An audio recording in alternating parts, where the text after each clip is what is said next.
আমরা বাসায় প্রায় সবাই পেঁয়াজু ভেজে থাকি বা বড়া ভেজে থাকি।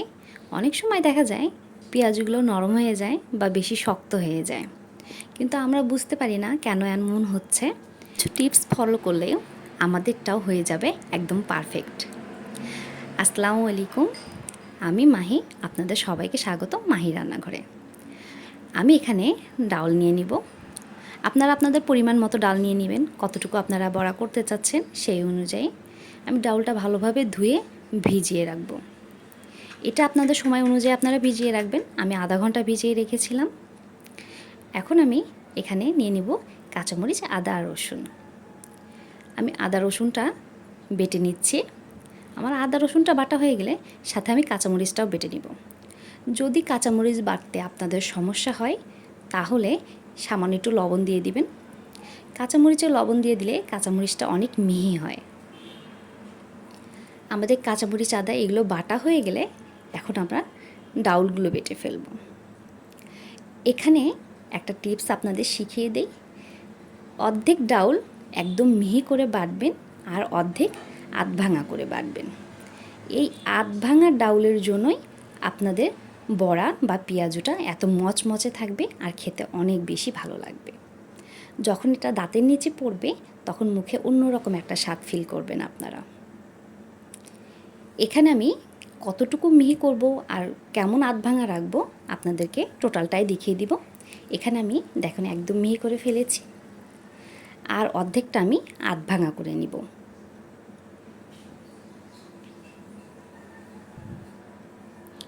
একদম মিহি করব না, একদম মিহি করলে এই বড়াটা খেতে শক্ত লাগবে। দেখুন আমি এমন আধ ভাঙা রেখেছি। এখন এই ডাউলের সাথে পেঁয়াজ কুচি নিয়ে নেব, আদা রসুন কাঁচামরিচ বাটা, সাথে হাফ চামচ হলুদ, হাফ চামচ মরিচের গুঁড়া, হাফ চামচ ভাজা জিরের গুঁড়া আর স্বাদ মতো লবণ দিয়ে এটা ভালোভাবে মাখিয়ে নেব।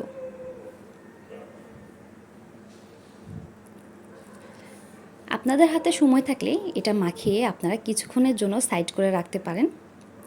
আমার হাতে সময় ছিল না দেখে আমি মাখিয়ে সঙ্গে সঙ্গে ভেজে ফেলেছি। যদি সময় না থাকে আপনারা মাখিয়ে সঙ্গে সঙ্গে ভেজে ফেলবেন, কোনো সমস্যা নাই, এতেও মচমচে থাকবে। এখন আমরা একটা প্যানে তেল গরম করে নিব। আপনারা চাইলে এটা হাত দিয়ে চ্যাপটা চ্যাপটা করেও দিতে পারেন, বা বেসিক্যালি আমরা যেভাবে ভাজি হাতে নিয়েই মানে নর্মালি ছেড়ে দিই ওইভাবেও ভাজতে পারবেন, কোনো সমস্যা নাই। এটা যেভাবেই ভাজেন না কেন সেভাবেই মচমচে থাকবে, সেভাবেই খেতে মজা লাগবে।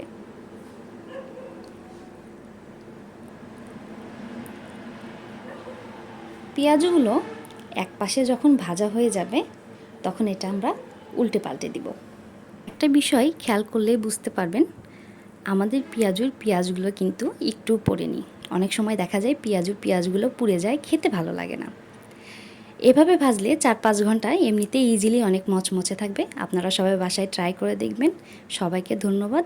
আসসালামু আলাইকুম।